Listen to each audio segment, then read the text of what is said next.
दिन उगने से दिन छिपने लगे दिन भर करे कमाई ओ नाती बेगन की खातिर दिन नाती बेगन की खातिर दिन मैंने दिए बनवाई के इनमें मैं ना रहे गो वाले लोग दरिया बंदे पावेगी ओ दर्शन तेरे नाम ले गो पाए जो गटरिया बंदे पावेगी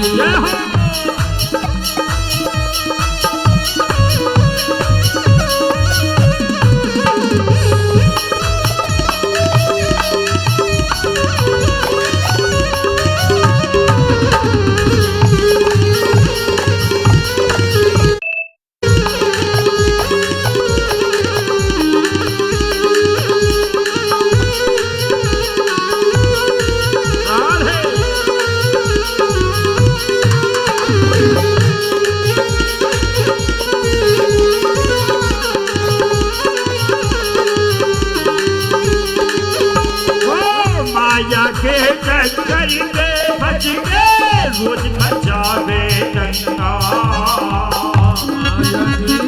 घर में पड़ के रोज मचावे डंका ओ माया के चक्कर में फंस के रोज मचावे डंका माया के चक्कर में फंस के रोज मचावे डंका ओ मरी गली बीच तोए ले जाएंगे मरी गली बीच तोए ले जाके जोरों पुण्य में करेगो नंगा तू तो देखे रोजने गो बातें तो गजरिया बंदे काम के ओ दर्शन तेरे नाम ले गो बात जो कटरिया बंदे बाप की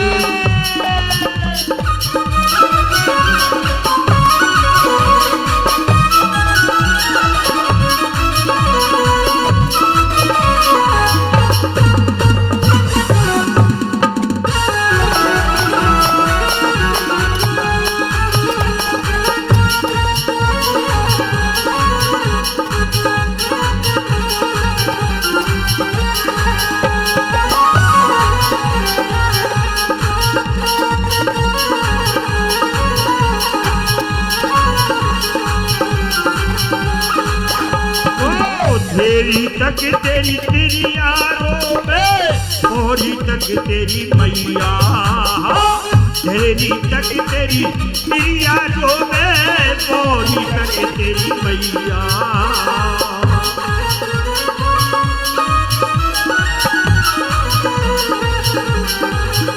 ओ तेरी तक तेरी यारों में मोरी तक तेरी मैया मेरी तक तेरी यारों में पूरी तक तेरी मैया वो तेरे दिन तेरी याद रखेगी तेरे तक तेरी याद रखेगी कहे बाबा सतजैया हो तेरे दिन तेरी याद रहेगी तेरे दिन तेरी याद रहेगी कहे बाबा सतजैया तू तो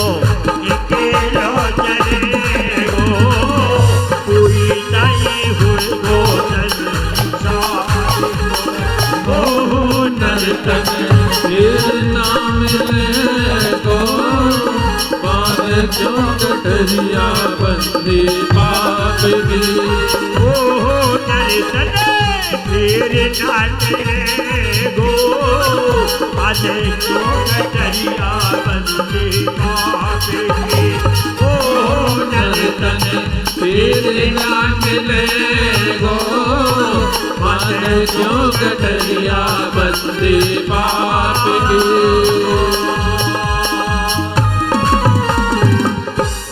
बोले वृंदावन बाके बिहारी लाल की जय भागवत महापुराण की जय जय श्री राधे श्याम।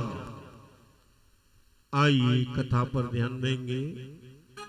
एक आत्मदेव नाम की थे और उनकी पत्नी का नाम था धुंधली। ये सारी कथाएं प्रत्येक व्यक्ति के जीवन से जुड़ी हुई है। हमारी तुम्हारी आत्मा का नाम ही आत्मदेव है। और पत्नी धुंधली माने बुद्धि, विषयासक्त बुद्धि ही धुंधली होती है, जिसको स्पष्ट दिखाई नहीं देता। जो है उसमें ज्ञान की योग्यता नहीं रहती, वो जड़ हो जाती है। आत्मदेव ब्राह्मण ने जितना धन कमाया महाराज आधा दान करते रहे कि किसी तरह पुत्र हो जाए, लेकिन नहीं हुआ। दुखी होकर के जंगल में चले गए। एक महात्मा जी मिले। महात्मा को देखते ही चरणों में गिर के रोने लगे। महात्मा ने कहा, कथम रोदसी विप्रत्वम, कथम रोदसी विप्रत्वम, पाति चिंता बलियसी, बत्परम सत्परम मह्यम स्वस्य दुःखस्य कारणम। जो है हे ब्राह्मण देवता क्यों रो रहे हो? बोल भगवान प्रभु ने सब कुछ दिया है, लेकिन संभालने वाला कोई नहीं है। पितरों को पिंडा पानी कौन देगा? वंश नष्ट हो जाएगा। और पितर गर्म पानी पे। जो है मैं इतना भाग्यहीन हूं, गाय घर में लाऊं तो बछड़ा देना बंद कर देती, वृक्ष लगाऊं तो जो है नहीं लगती, और फल खरीद के लाऊं तो खराब हो जाते हैं। मेरे पाप बहुत हैं। गुरुदेव कोई उपाय ऐसा बताइए जिससे मुझे पुत्र मिल जाए। महाराज वे सिद्ध संत थे। उन्होंने मस्तक की रेखा देख करके बता दिया कि शिणो विप्रमया तेद्या प्रारब्धम तो विलोकितम सप्ता जन्म बदीतवा पुत्रो नैव चा। 7 जन्म तक तेरे संतान नहीं होगी। संतान की चिंता छोड़ो और भगवान का भजन करो। सन्यासी सर्वदा सुखम। भजन में जो आनंद है वो आनंद दुनिया में तुमको मिल नहीं सकता। जो है दुनिया को पकड़ने में शांति नहीं, दुनिया को छोड़ने में शांति। कितने ही बड़े से बड़ा नास्तिक क्यों ना हो, कितने ही बड़े से बड़ा भोगी क्यों ना हो, लोभी क्यों ना हो, 24 घंटे में 5-6 घंटे के लिए जो है दुनिया को छोड़ना ही पड़ेगा। नहीं छोड़ेगा तो मर जाएगा। बताओ निद्रा क्या है? दुनिया को पकड़े रहना कि दुनिया को छोड़ देना? दुनिया को छोड़ देना। अगर तुम दुनिया में सुख मानते हो तो सदा जागते रहो, फिर सोते क्यों? जो है तब हम तुमको समझे कि हाँ सचमुच भोग सुख रूप है। कितना ही बड़ा लोभी क्यों ना हो, नास्तिक क्यों ना हो, 24 घंटे में 5-7 घंटे को दुनिया को छोड़ देता है। और जो है धन को भूलेगा, पुत्र को भूलेगा, शरीर को भूलेगा, लेकिन दुनिया में शांति नहीं है। दुनिया से हटने के बाद शांति है। जैसे सो जाने पर, गहरी नींद में पहुंच जाने पर मन को जो है हटा देते हैं। मन अपने आप ही हट जाता है जब गहरी नींद में पहुंचते तब। वैसे ही जागते हुए भी मन को थोड़ा संसार से हटा करके रखो। देखो तुम्हारे मन में कितनी शांति आती है, कितना सुख मिलता है। दुनिया से मन हटाने का उपाय यही है कि भगवान के चरणों से जुड़ जाओ। तभी दुनिया से हट करके रह पाओगे। वो ब्राह्मण नहीं माना। आत्मदेव ने कहा भगवान मुझे पुत्र चाहिए, बहुत आग्रह किया। संत ने एक फल दिया, लो पत्नी को खिला देना, पुत्र हो जाएगा। संत ने ज्ञान दिया, ज्ञान। बुद्धि अगर संत के उपदेश को स्वीकार कर लेती है, ग्रहण कर लेती है, तो भैया ज्ञान रूपी पुत्र हो जाएगा और पूर्ण शांति मिल जाएगी। क्योंकि ज्ञानम लब्ध्वा पराम शांति मचिरीणादि गच्छति। ज्ञान को प्राप्त करके शीघ्र शांति आती है। लेकिन जो बुद्धि भोगों में फंसी है, जो बुद्धि गंदे कार्यों में फंसी है, वो ज्ञान को ग्रहण नहीं कर पाता। ईश्वर के विषय में समझने की कुछ योग्यता नहीं रखता। पहले तो उसके पास टाइम ही नहीं, कथा में उसकी बुद्धि लगती नहीं, काम करती नहीं। आत्मदेव ने पत्नी को ले जा करके फल दिया और उसने खाया नहीं। कुतर करने लगी कि 1 वर्ष तक मैं एक टाइम जो है खा करके कैसे जीऊं। उधर वृद्धि हो जाएगी, मेरी सुंदरता कम हो जाएगी, और जो है प्रसूति में भी बहुत बड़ा कष्ट होता है। और महाराज जो है मेरी मति के अनुसार बंध्या अथवा विधवा स्त्री सुखी रहती है। देखो जब बुद्धि कमजोर होती है तो कमजोर बुद्धि में तर्क बहुत उठते रहते हैं। जैसे कमजोर आदमी में गुस्सा बहुत होता है, कमजोर आदमी में क्रोध भरा रहता है, और शुद्ध बुद्धि में तर्क नहीं होते। मलिन बुद्धि में तर्क हुआ करते हैं। फल नहीं खाया, पति से झूठ बोल गई, उसकी सहेली है अविद्या माया। उसने सारी घटना अविद्या रूपी बहन को बता दी। उसने कहा बहन चिंता मत करो, ये फल गाय को खिला दो, परीक्षा भी हो जाएगी, और मेरे पुत्र होगा तुझको दे दूंगी, तुम मेरे पति को धन दे देना। देखो व्यक्ति जैसा होता है ना, उसकी मित्रता भी भैया बेशी पुरुषों से हुआ करती है। जो है शराबी से ही मित्रता जोड़ेगा, ज्वारी से ही मित्रता जोड़ता है। चिलम पीने वाला चिलम बारिशी मित्रता जोड़ता है, और भक्त से ही मित्रता जोड़ता है। धुंधली ने अविद्या रूपी बहन से पुत्र ले लिया, अब वो फल गाय को खिलाया, गाय के भी पुत्र पैदा हुआ। कान गाय के जैसे हैं और शरीर मनुष्य का जैसा है। जब नामकरण संस्कार का समय हुआ तो आत्मदेव ने कहा कि मैं अपने नाम के अनुरूप नाम रखूंगा। धुंधली ने कहा नहीं, मैं अपने नाम के अनुरूप मैं रखूंगी, क्योंकि कष्ट मैंने सहे और नाम तुम रख दो, ऐसा नहीं होगा।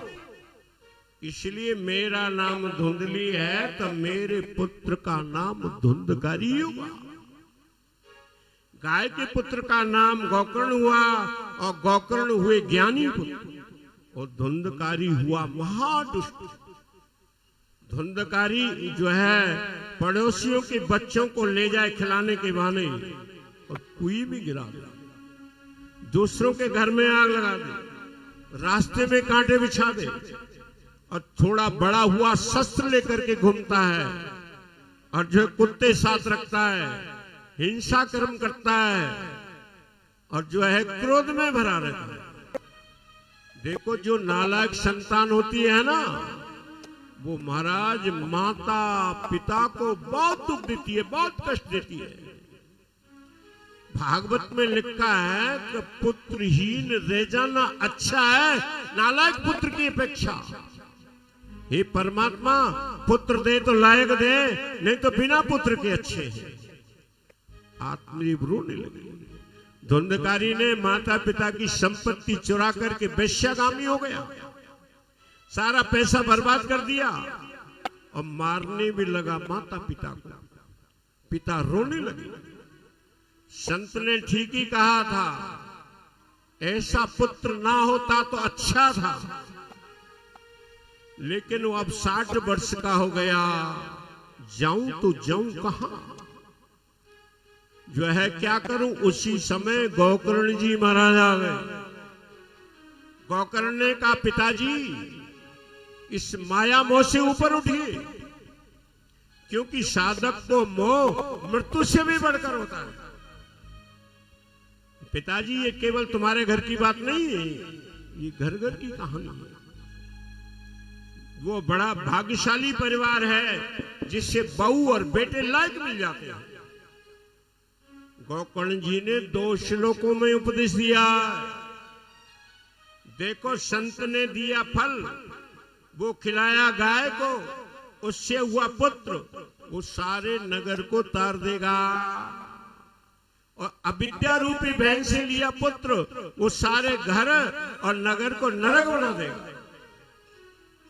अगर आप प्रकृति से नाता जोड़ोगे तो परिवार नरक जैसा बना रहेगा, और परमात्मा से नाता जोड़ोगे, संतों से नाता जोड़ोगे तो तुम्हारे सारे परिवार का उद्धार हो जाएगा। ये ठीक तरह समझ लो। गोकर्ण ने अपने पिता को ज्ञान दिया। दे अस्तिमान सरोदर भीमतिम त्यजत्वम जाया सुतादिषु सदा ममतां विमुञ्चा पश्यानिशं जगदिदं क्षणभङ्गनिष्ठं वैरागिरसिको भक्तिनिष्ठा। पिताजी, ये शरीर माया का विकार है, 5 तत्वों से बना हुआ है, और ये क्षण जो है इसका अभिमान छोड़ दो, पत्नी पुत्र की आदि की ममता छोड़ दो। ये संसार क्षणभंगुर है। इस दुनिया में कितने लोग पैदा हुए और भैया मेरी मेरी करके मर गए, नाम निशान भी नहीं रहा। जो है पिताजी, जो है आप इन सब से ममता हटाओ, धर्म का आचरण करो, भगवान की भक्ति करो और संतों की सेवा करो, सदा भगवान की कथा सुनते रहो, और जो है इससे आपके मन को शांति मिलेगी, अंत में परम पद की प्राप्ति होगी। पिताजी, आप तो भागवत की पुस्तक लेकर के उत्तराखंड बद्री का आश्रम चले जाओ। घर में रहोगे तो घर की समस्याएं छुपती रहेंगी।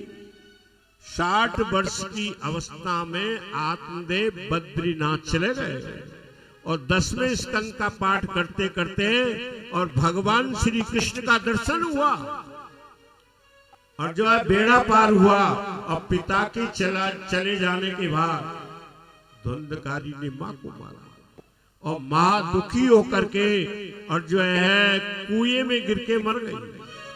माता को पीटा था, लाओ संपत्ति कहां रखी है। शराबी कबाबी नालायक संतान ऐसी होती है। गोकर्ण तीर्थ यात्रा के लिए चले गए, इधर धुंधकारी ने 5 वेश्याएं घर में लाके रख ली।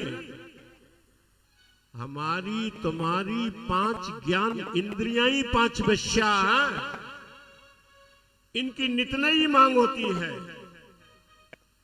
जो है नेत्र चित्रहार देखना चाहते हैं, कान फिल्म सुनना चाहते हैं, और रसना रसगुल्ला चाहती है।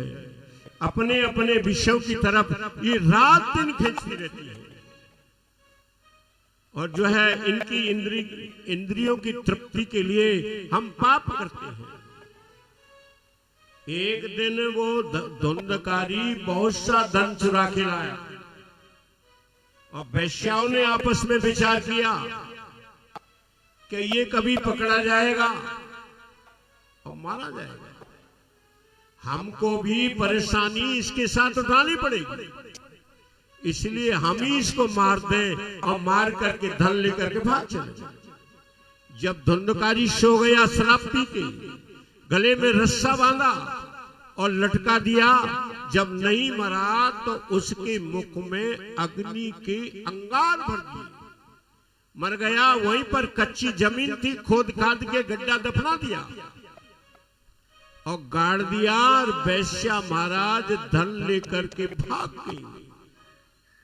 उसकी अकाल मृत्यु हुई और प्रेत बन गया। पापी तो था ही, उसी घर में रहने लगा। गोकर्ण जब तीर्थ यात्रा से लौट करके आए तो देखा हाथी बन के खड़ा, कभी इंद्र बन जाए, कभी अग्नि बन जाए, कभी धुआं बन जाए। जब गोकर्ण ने देखा और गायत्री मंत्र से जो है जल को अभियंत्र करके और उस पर छिड़का और पूछा तुम कौन हो, तो जोर से रो पड़ा, अहम भ्राता त्वदीयोस्मि, अहम भ्राता त्वदीयोस्मि, धुंधकारी नामता, स्वकीय नैव दोषेण ब्रह्मत्वम नाशितम मया। भाई मैं आपका भाई हूं और भैया आपने बहुत समझाया, मैंने आपकी एक बात भी नहीं मानी, लेकिन आज मैं दुखी हूं और बहुत कष्ट भोग रहा हूं। पैसा साथ नहीं जाएगा, तुम्हारा किया हुआ ही भजन जो है साथी बनेगा, लेकिन जो है आपका उपदेश मुझे नहीं लगा और आज मैं रो रहा हूं। खून के नाते आपसे प्रार्थना करता हूं, भैया मेरी मुक्ति करा दो। गोकर्ण जी कहते हैं तुम्हारे नाम से हमने गया में पिंडदान किए, बोल 100 बार करोगे तब भी मेरी मुक्ति नहीं होगी। बोल क्यों? क्योंकि मैंने पाप बहुत ज्यादा किए हैं। आत्मदेव कहते अच्छा तुम जाओ, हम कोई उपाय सोचते हैं। प्रातः काल उठ करके सूर्य भगवान को जल दिया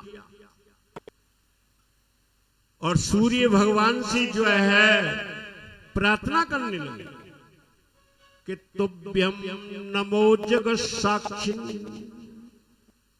तुभ्यम नमो जगत साक्षिन्, ब्रूहि में मुक्ति हेतुकम्। हे जगत साक्षी ने भास्कर तुम्हें नमस्कार है, हमारे भाई का उद्धार कैसे होगा? सूर्य भगवान से पूछा, आकाशवाणी हुई, कहा कि श्रीमद् भागवत जी की कथा सुना, मुक्ति हो जाएगी।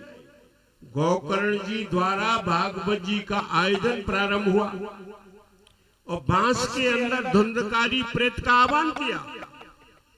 एक दिन की कथा की समाप्ति पर एक गांठ फटती है और दूसरे दिन दूसरी, तीसरे दिन तीसरी,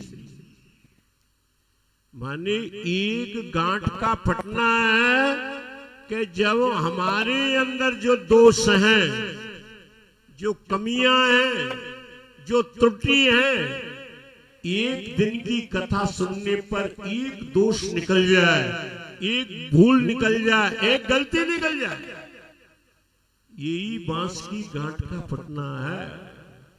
इस प्रकार से 7 दिन में 7 गांठें फटती हैं और धुंधकारी साक्षात कृष्ण के रूप में प्रकट हो गया और देवता पुष्प वर्षा के बाजे बजाते जय जयकार करते हैं, बोली वृंदावन बिहारी लाल की जय। धुंधकारी ने श्रीमद् भागवत को प्रणाम किया, धन्या भागवती वार्ता, धन्या भागवती वार्ता, प्रेत पीड़ा विनाशिनी, सप्ताहोपि तथा धन्या कृष्ण लोका फलप्रदा। भागवत की कथा धन्य है, जिसने मेरे जैसे पापी का उद्धार कर दिया। जो उपस्थित श्रोता थे, जो बैठे हुए श्रोता थे, उनसे धुंधकारी ने कहा देखो मैं वही धुंधकारी हूं जिसका नाम सुन करके आप कांप जाते थे, आज मैं कृष्ण बन गया हूं भागवत की कथा सुन के।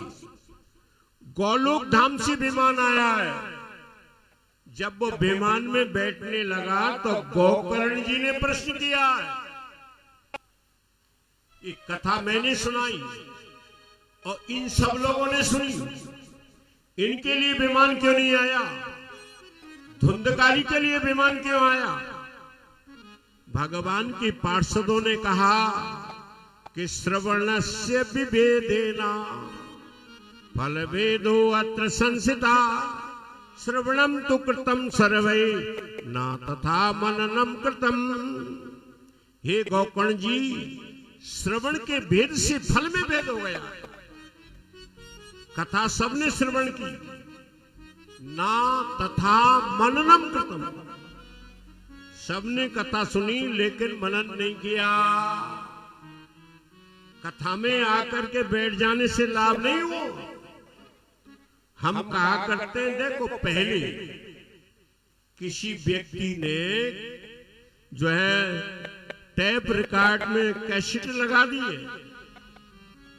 और कथा सुनने बैठ गया और रील फंस गई है और कथा की समाप्ति में देखा तो खाली रील पड़ी हुई है, क्योंकि वो फंसी हुई थी। इसी प्रकार टेप रिकॉर्ड रूपी शरीर तो यहां है, लेकिन मन रूपी जो कैसेट है वो घर में फंसी पड़ी है। इसलिए कुछ हाथ पल्ले पड़ता धरता नहीं। कथा सुनने के बाद खाली की खाली रह जाते हैं। हम बैठे यहां हैं और मन घर में फंसा पड़ा है, घर में मकान दुकान की बात सोच रहा है। इसलिए कथा सुन के लाभ नहीं होता। जब तक शरीर के साथ मन को नहीं लगाओगे लाभ नहीं होगा। श्रोता बन के आना और श्रद्धा से, भाव से, प्रेम से कथा सुनना जो है ये एक अलग पक्ष होता है। पार्षदों ने कहा केवल कथा सुनने से लाभ नहीं होगा। लाभ कब होगा? बोल विश्वास हो गुरु वाक्य से, गुरु के वचनों पर विश्वास हो, अपने में दीनता हो, मन के दोषों को जीत लिया गया हो और कथा में एक मति हो, एक शब्द भी ना छूट पाए और 7 दिन भगवान के चिंतन में डूबा रहे और जितना दिन में सुना है रात भर उसी पर मनन करे, विचार। तो जो है गोकर्ण ने कहा फिर हमारा उद्धार कैसे होगा? पार्षदों ने कहा कि दोबारा कथा करो निष्ठा के साथ। महाराज दोबारा कथा प्रारंभ हुई श्रावण मास में। इस बार बहुत लोग आए और सबने बड़ी श्रद्धा से कथा सुनी। सुनने वालों में वही भाव और सुनाने वालों में वही भाव। जैसे कथा की समाप्ति हुई, भगवान श्री कृष्ण भक्तों के साथ प्रकट हो गए और देवता पुष्प वर्षा के बाजे बजाते हैं, जय जयकार करते हैं। बोले वृंदावन में हरिलाल की जय। भगवान श्री कृष्ण ने जो है गोकर्ण का आलिंगन किया है। जितने श्रोता थे वे सब के सब भगवत स्वरूप हो गए। विमान में बैठ करके वैकुंठ जा रहे हैं, जैसे राम जी के साथ अयोध्या वासी गए। इसी तरह आज गोकर्ण के साथ नगर के मनुष्य तो क्या, पशु पक्षी कीट पतंग भी जो है वैकुंठ धाम को चले गए। देखो धुंधकारी ने सारे नगर को नरक बनाया और संत के फल ने सारे नगर को वैकुंठ भेज दिया। अब जो है थोड़ी भागवत श्रवण की विधि भी सुन लो। किसी जोशी को बुला करके अच्छा सा मुहूर्त दिखलाओ। श्रावण, आषाढ़, कार्तिक, भाद्रपद, माघ, वैशाख, ये बड़े पवित्र महीना है। कथा का आयोजन घर में करो।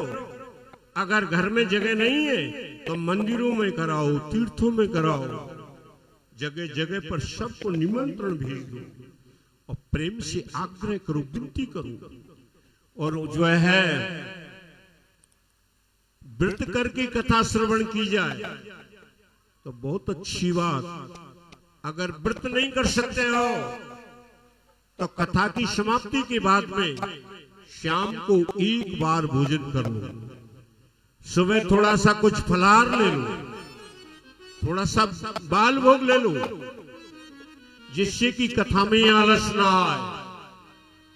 और सवेरे एक बिलियांद नाप के अगर भोजन किया जाएगा तो महाराज कथा में जरूर आलस आएगा।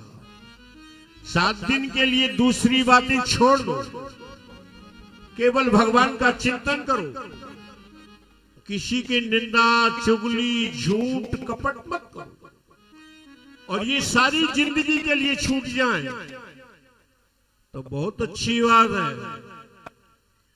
और अगर जो है जिंदगी भर नहीं छोड़ सकते हो तो 7 दिन के लिए तो जरूर जरूर छोड़ देना। जिंदगी के 7 दिन भगवान को दे दो और कथा समाप्ति के बाद में हवन कराओ, संत ब्राह्मणों को भोजन कराओ, यथायोग्य दक्षिणा दो। इस तरह भागवत की कथा सुनी जाए तो निश्चय फल की प्राप्ति होती है। वे लोग धन्य हैं जो ऐसे आयोजनों को कराते हैं, और वे भी बहुत भाग्यशाली हैं जो दूर दूर से आके और कठोर जमीन पर बैठ करके और एकाग्र मन से श्रीमद् भागवत की कथा सुनते हैं। वो भी बहुत बड़े भाग्यशाली हैं। जो है देखो जीवन का कुछ पता नहीं, जीवन का कुछ पता नहीं, पानी का सा बबूला है, ये कब फूट जाएगा। इसलिए जीवन रहते रहते जो बन सके अपने द्वारा शुभ कर्म करनी चाहिए, शुभ कर्म हो जाने चाहिए। और देखो इस ज्ञान यज्ञ में 4 व्यक्ति समान फल के भागीदार होते हैं। जो इस ज्ञान यज्ञ में सेवा करते हैं, जो सेवा करते हैं उनको भी उतना ही फल मिलता है जितना कराने वालों को। जितना जो करते हैं उनको जितना फल मिलेगा उतना ही फल सेवा करने वाले को मिलेगा। और जो प्रचार प्रसार करते हैं, आप भी सुनते हैं, अपने इष्ट मित्र साथियों को सुनवाते हैं, पड़ोसियों को सुनवाते हैं, उनको भी उतना ही फल मिलता है जितना कराने वाले। और जो है निष्काम वक्ता, निष्काम कराने वाले, इस प्रकार से 4 व्यक्ति इस ज्ञान यज्ञ में समान फल की भागीदार होते हैं। और कथा का देखो आयोजन 12 बजे से और 4:30, 4:45, 5 तक रहा करेगा। आप जो है प्रातः काल जल्दी जिगना चाहिए।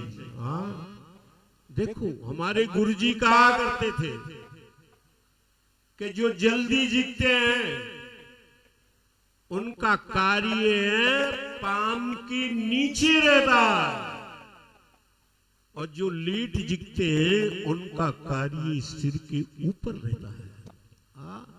इसलिए प्रातः काल जल्दी जगो, जल्दी जिग करे, अपना शौच क्रिया आदि से फारिग हो, दांतन गुल्ला करो और जो है स्नान करो, परमात्मा का चिंतन करो, और परमात्मा का चिंतन करके अपने घर के कार्य को करके ठीक 12 बजे यहाँ उपस्थित हो जाओ और प्रेम से कथा सुनो, अपने जीवन का लाभ लो।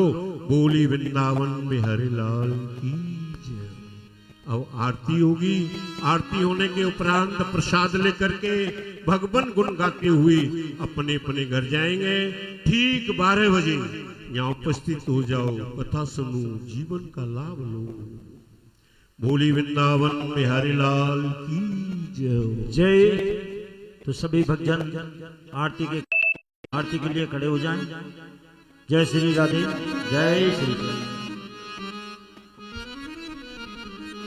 करिपूर गौरम करना पितारम संसार सारम भुजगेंद्र हारम सदा बसंतम हृदाल बिंदे भवम भवामी चैतन्य नमामि। जय जगदीश हरे स्वामी जय जय दीनानाथ हरे भक्त जनों में संकट दास जनों के संकट बड़े बल दूरी करे। ओम जय जगदीश हरे तो भावे फल पावे तो करे सेवका हो हम दुख सेवन का सुखे पैदे घर आवे श्याम सुंदर आवे अष्ट मिटे तजगा। ओम जय जगदीश हरे वो माते बिना तुम्हें मेरे शरण गहूँ में किसकी हो सब शरण गहूँ में किसके तुम्हें मैंने और डालू जा प्रभु ने और न दूजा आशिक गहूँ में किसकी। ओम जय जगदीश हरे वो तुम्हें पूजे परमात्मा तुम जय दरिया में हो सब तुम दरिया में पार कहते परमेश्वर पार ब्रह्म परमेश्वर तुम्हें सबके स्वामी। ओम जय जगदीश हरे तुम्हें करुणा के साथ तुम्हें पालन करता ओ सब तुम पालन करता ऐसे भक्तों में स्वामी। मैं मूरत बल जामे करो भरता ओम जय जगदीश हरे तो मैं हूँ तुमके प्राणपति सब समय प्राण पदे किसे तुझे मिलो दया में इसे मेरे आओ शरण में तुमसे मैं घूमती। ओम जय जगदीश हरे वो जीने वाले दुख हरे ना तुम ठाकुर के वो स्वामी रक्षक मेरे अपने हाथ उठाओ करुणा हाथ बढ़ाओ द्वार पड़ा मैं तेरे। ओम जय जगदीश हरे और विषय बेकार मिटाओ आगे हरो देगा हो स्वामी पाप हरो देवा जय भक्त बढ़ाओ श्रद्धा प्रेम बढ़ाओ जन की सेवा। ओम जय जगदीश हरे धन कट धन और जीवन धन कुछ देना सभी सब कुछ है तेरा देगा तुझे को आए पड़ेगा का प्रभु जी को अर्पण ज्ञान आगे मेरा। ओम जय जगदीश हरे वो परमेश्वर की आरती जो कोई चलेगा हो सभी प्रेम सहित गावे मेरे से बालक स्वामी भगत हरि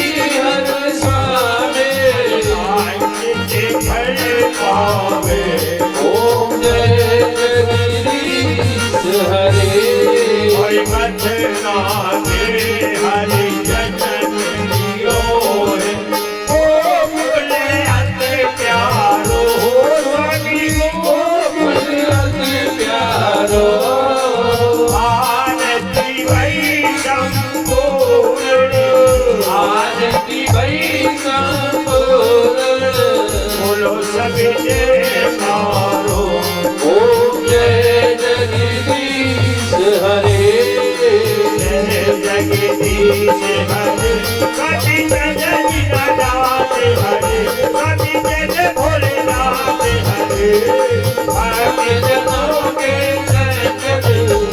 जनों के भला दूर चले ओम जय जगदीश हरे जय जगदीश हरे कभी जय भोलेनाथ हरे कभी जय भोलेनाथ हरे आगे जनों के आज जनों के जय जगदीश भला दूर चले ओम जय जगदीश हरे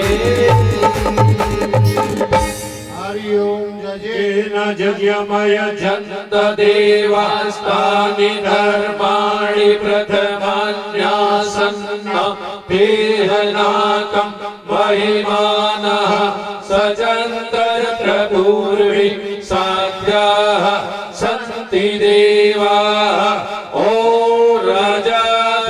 राजाधिराजाय नमो वयं वैष्णवाय कुर्महे सामेन कामान काम कामाय भय्यं कामेश्वरो वैष्णवो ददातु कुबेराय वैष्णवाय महाराजाय नमः ओम विश्वतचक्षुरुता विश्वतो मोक्षो विश्वतो बाहुरुता विश्वतर्प संबाहुभ्यां भ्रमति संपत्त्रैर्यावा भूमि जनयन् देवैका ओम तत्पुरुषाय विद्महे महादेवाय धीमहि तन्नो रुद्रः प्रचोदयात् नाना सुगंध पुष्पाणि यथा कालोद्भवानि च पुष्पाञ्जलि मया दत्तं गृह्णामि परमेश्वरः ओम मंत्र पुष्पाञ्जलिं समर्पयामि फूल छोड़ दो हरि ओम या आसीदन्तर्जगुंशीष्णो द्योः समवतता पदव्यां भूमिर्दिशः श्रोत्रा तथा लोकान् अकल्पयन् हरि ओम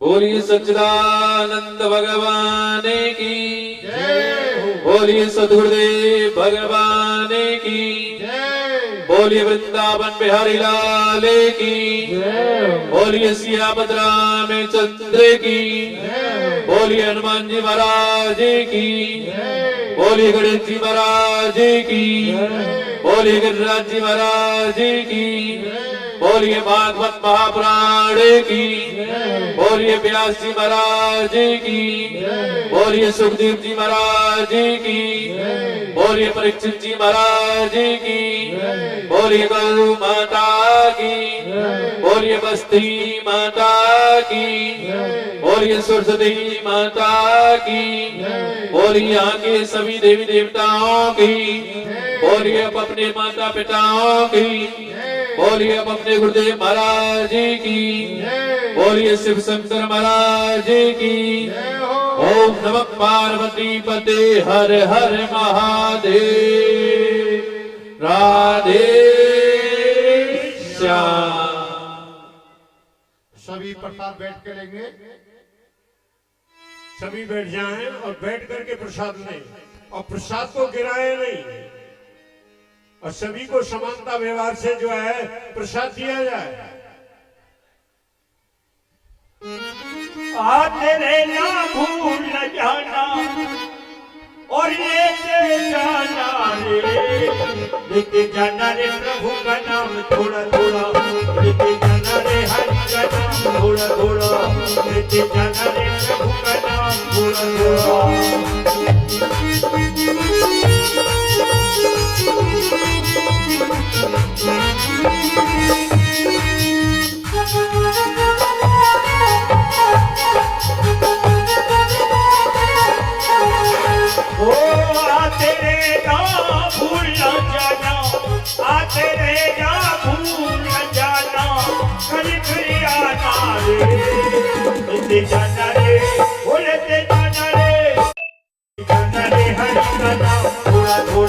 लेके जाना रे हरि का नाम थोड़ा थोड़ा